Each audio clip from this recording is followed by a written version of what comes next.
Yo lihat mungkin hari ini ada yang di OTT oleh di Banjarmasin dan di sini juga ada masuk ya? Hah? Di Lampung yang disergap oleh KPK ya. Nah, ini mungkin juga bukan shock terapi bagi pegawai kami. Begini, saya akan mendampingi mereka terus secara hukum, tapi tidak akan intervensi hukum dalam pengertian saya misalnya datang ke presiden minta KPK untuk menghentikan kasus atau kejaksaan untuk menghentikan kasus seperti di masa lalu. Jadi saya akan bantu, tapi saya akan biarkan proses hukum berjalan seadil-adilnya. Kalau salah ya bersalah, tapi kalau enggak ya jangan di-abuse gitu kira-kira. Tapi kita tidak akan melakukan intervensi hukum. Untuk tadi Pak Misbakun, ini kita jawab umum ya. Strategi restitusi, memang saya pikir restitusi kita kegedean tuh, banyak aneh-aneh ya tuh. Kadang-kadang juga produsen menaikkan cost of COGS-nya terlalu tinggi sehingga marginnya kecil sekali mereka. Padahal di ininya untungnya besar. Ini saya akan pelajari gimana restitusinya. Tahun lalu ketika saya masuk ke pajak, ke keuangan, kita keluarin berapa tadi? 361 triliun. Saya mau berhentiin. Oke, restitusi saya berhentiin karena kita concern dengan pendapatan dari pajak dan ekonomi yang melambat waktu itu. Hampir semua sudah keluar, tinggal 6 triliun, 7 triliun yang belum dieksekusi. Jadi saya nggak bisa menyelamatkan terlalu banyak tahun lalu dari proses restitusi. Cuman saya agak heran kenapa sekian bulan cepet-cepet banget kayaknya ngabisinnya. Jadi ada yang aneh pasti di situ. Nanti saya akan investigasi. Seiring dengan tadi masukan dari Pak Misbakun, kita akan lihat strategi restitusi yang baik seperti apa. Selama ini katanya seperti otomatis, nggak ada kontrol dari pajak untuk mengecek atau saya pikir terlalu mudah.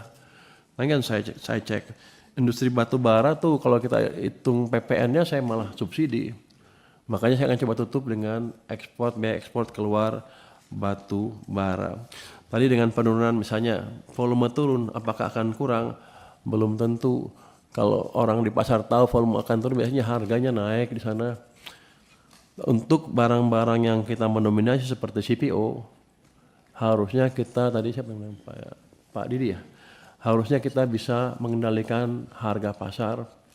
Tapi selama ini kalau kita punya barang mayoritas yang menguasai pasar dunia, kita selalu nggak bisa mengendalikan harga pasar karena kita bodoh atau orang kita sebagian dibayar.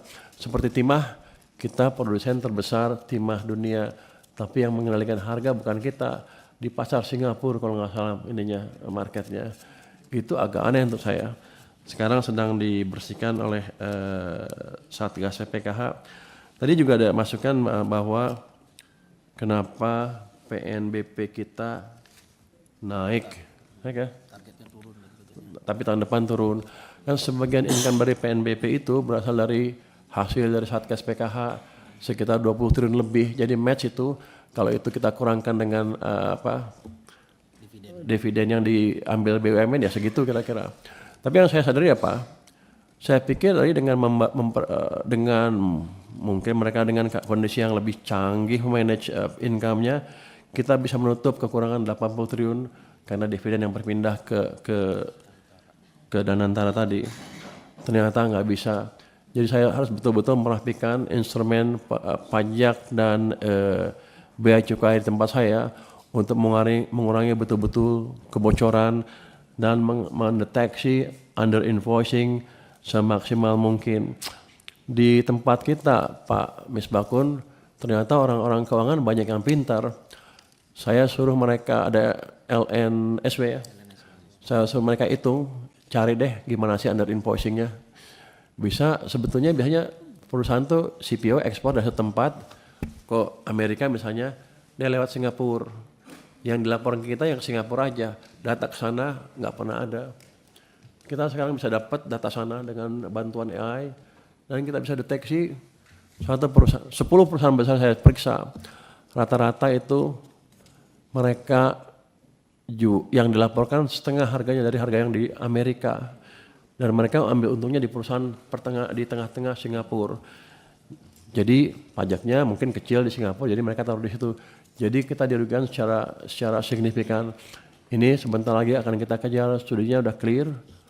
Hanya saya sedang hitung apakah data itu yang di Amerika itu bisa dipakai di pengadilan atau tidak. Tapi paling enggak kita punya bukti awal memang data kapal per kapal ada manipulasi yang cukup luar biasa. Artinya selama beberapa tahun kita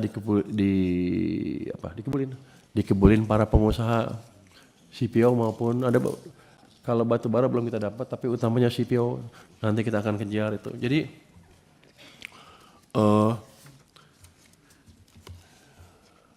perbaikan income di tahun ini diharapkan terjadi karena pertama ada perbaikan ekonomi.